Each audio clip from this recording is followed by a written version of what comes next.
Bem, meus irmãos, estamos de volta. Graça e a paz, shalom para todos. Shalom quer dizer tudo, né? Shalom quer dizer perfeição, paz, alegria, saúde, felicidade.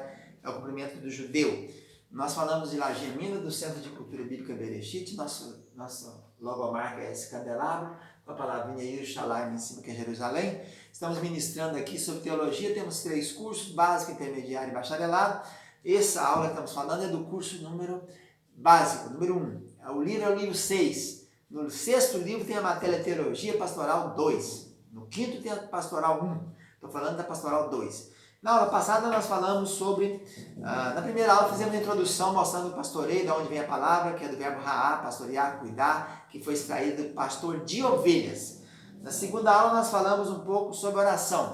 Não tem como ministério nenhum avançar nem prosseguir se não orar. Citamos o exemplo da igreja do Evangelho Pleno do Paul Young Cho, o David Young Cho, que saiu de 100 membros para milhões. Na aula passada falamos do jejum. Não tem como avançar, nem prosseguir, nem alavancar uma igreja se não jejuar. Se jejuar e orar, ninguém aguenta, ninguém resiste. O diabo sabe disso. Por isso você tem medo disso. Hoje falaremos do outro pilar do pastoreio, que é o evangelismo, né? Evangelismo. A palavra evangélica quer dizer boas novas. É diferente da palavra querusso, que é proclamar. Eu evangelizo, evangelizar, veio dessa palavra. Então, um pilar, aí, além da oração do jejum, um outro pilar do pastoreio, do pastoreador, com certeza é esse evangelizar, é levar as boas novas adiante.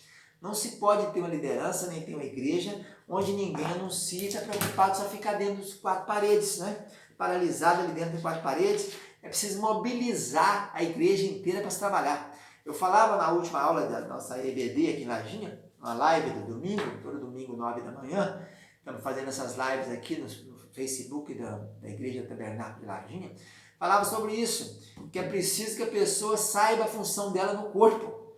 Todo esse corpo meu tem uma função, né? Não pode a orelha pensar que é nariz, não pode a mão pensar que é olho. É preciso descobrir. A pessoa quando converte, aí está falando de conversão, tem gente que passou a crente, né? Ele não converteu, ele só virou crente através de uma amizade, através de um interesse qualquer. Isso não é, nós falamos de conversão. Conversão é converter, é dar uma guinada de 360 graus na sua vida. Você levava um tipo de vida e agora virou para o outro lado. Você ia para lá e virou para outro destino. É uma conversão. O verbo hebraico no Velho Testamento é shuv, shuv.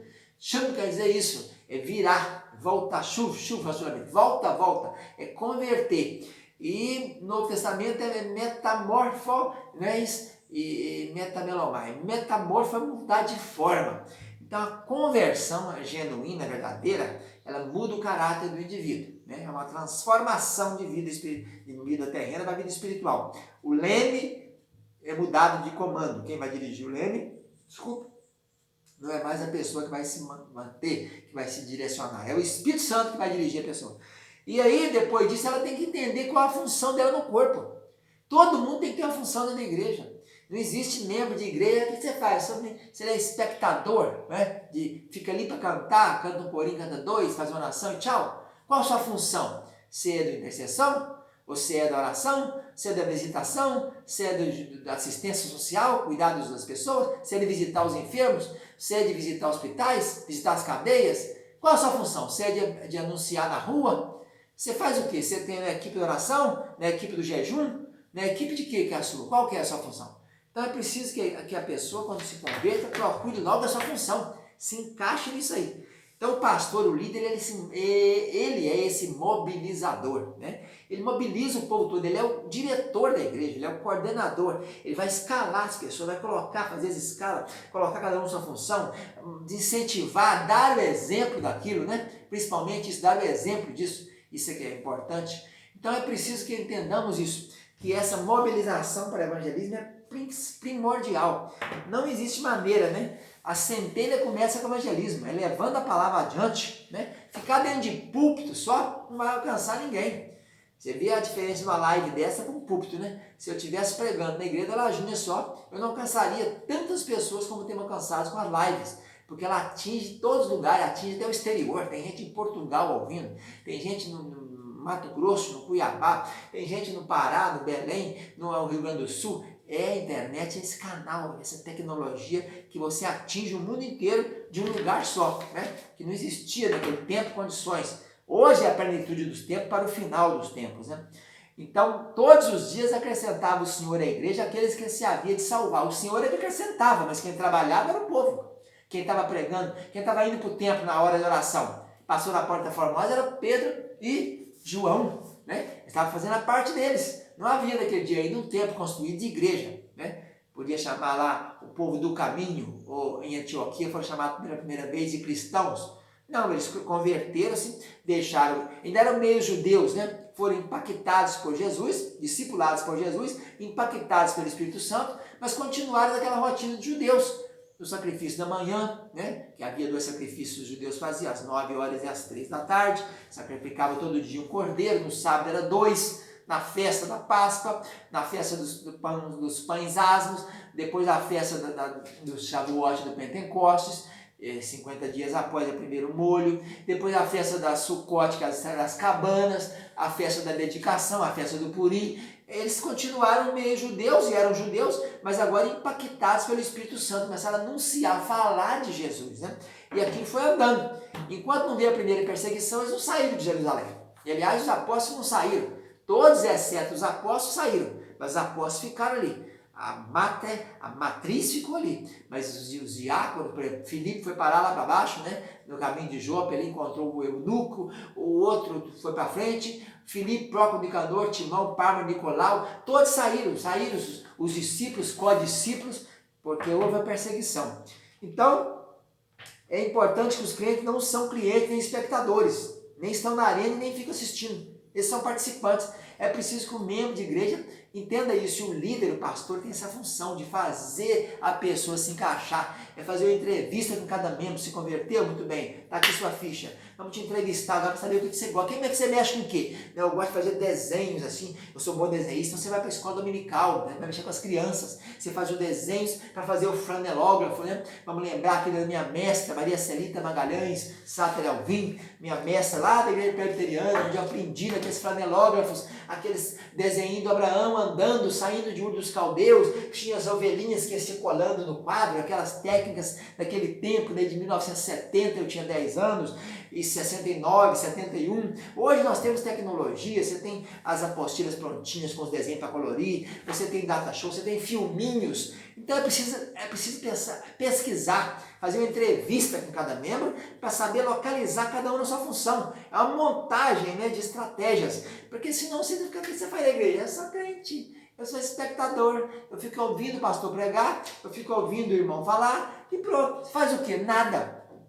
Você só cuida da sua vida espiritual? Mas e a sua tarefa de discípulo? Ide e anunciar o evangelho a toda a criatura. Cadê essa tarefa? Foi a grande comissão que Jesus deu. Ide e anunciai. Hoje estão pregando o contrário. Ficai. Em vez de ide, manda ficar. Você te converte, fica naquela caixa, naquele invólucro. A igreja é uma caixa de 4 paredes. E fica plantado ali dentro, em vez de sair para comunicar, para testemunhar, para fazer a sua missão, cumprir o seu ministério. Cada um tem um ministério. Não é só pastor que tem ministério. Paulo escrevendo a Timóteo disse, cumpre cabalmente teu ministério. Cumpre perfeitamente, de maneira correta, de maneira total, né, pelas metades. Então faça bem feito, faça completamente. Então é preciso mobilizar. O pastor é esse mobilizador, esse incentivador, né? Esse que põe a centelha para andar. Então a expressão grega traduzida por iam por toda parte significa literalmente que ia do começo ao fim. Eles faziam o serviço. Paulo chegou a ficar lá um tempo em Éfeso e depois também ficou em Corinto, mas ele disse que toda a Ásia foi alcançada naquela época. Então é preciso ter motivação. Motivar é dar incentivo, é impelir, é incitar, é inspirar as pessoas. Incitar o indivíduo à ação baseada em força interna. Jesus então disse isso, vamos, ide. Então é preciso evangelizar, é preciso falar das boas novas, é preciso contar as boas novas, né? É preciso que nós façamos isso. Não, ninguém foi chamado para esquentar banco de igreja. Igreja é o local de reunir para pegar as instruções, né? Eu costumo dizer isso, eu falei aqui tempos atrás também na nossa sede, uma prédica sobre isso. O crente vai à noite na igreja para glorificar, é sobremesa, já tem vida espiritual. Vida espiritual de cada um na sua casa, no seu lar. É ali que você ora, jejua, você lê a Bíblia, você faz a consagração. Você tem que ter essa vida constante e perene. Quando vai na igreja, já vai para extrapolar, né, a sobremesa. você lá vai glorificar a Deus, vai bendizer, vai ser usado pelo Espírito Santo, vai abençoar outros que estão ali procurando comer. Mas você já está pronto, já está completamente abastecido, né? Ai de quem depender de vida cristã só em igreja. Se eu não for na igreja, eu não tenho como ser crente. Então, nessa pandemia aí, muitas pessoas vão deixar Cristo, vão largar de lado o evangelho, porque não está tendo como reunir, só reúne por live, não é isso? Ou em reuniões, teleconferências, então a pessoa não tem como prosseguir. A vida espiritual não pode depender de quatro paredes, tem que depender do Espírito Santo, tem que ter a sua estrutura, seu fundamento. E o pastor é esse homem que vai pastorear, também é isso, é incentivar cada um a ser um proclamador, a ser um arauto do reino de Deus, né? Ide e fazer discípulos, ide por todo mundo e fazer discípulos, pregar o evangelho, anunciar as boas novas, testemunhar do que tendes visto, do que tendes ouvido, visto e acontecido. Então, essa nossa aula de hoje é isso, falar sobre esses fatores. Vamos falar sobre os fatores da mobilização. Primeira coisa, ninguém vai ser mobilizado se não tiver convicto, se não tiver consciente da sua função. Então, convicção é aquilo que você acredita, né? Então, se eu não posso fazer a pessoa entender que ela tem que ser uma pessoa que vai cuidar do ministério de oração, se ela não tiver convicto naquilo. A primeira coisa para mobilizar é a convicção, é isso? Voluntários têm que trabalhar, mas dentro da convicção. Segunda coisa é mostrar à pessoa a necessidade daquilo que ela vai fazer. Primeiro, tem que estar convicta que eu preciso fazer, e segundo, que há uma necessidade de se fazer aquilo. Então, cada área é necessário estabelecer e manter ministérios distintos, não é isso? E a terceira coisa é ter um alvo. Eu estou convicto, eu sei que é necessário, mas qual é o alvo, né? Por que eu farei isso? Por quê? Tem um alvo, você tem que alcançar aquele alvo, tem que ter metas. E pode ter meta de curto prazo, médio prazo e de longo prazo. E por fim, a perspectiva, que é a maneira como vemos as coisas, né? Tem que ter a perspectiva de saber como você vai ver essas coisas. Então, a nossa vida cristã deve refletir a seguinte coisa, para ter como bons exemplos, líderes, pastores que deem bom exemplo. Tem que ter motivos certos para ter essa motivação, né? O motivo deve ser verdadeiro e consistente com a palavra de Deus, atitudes certas, né? Amor às pessoas e visão e planos.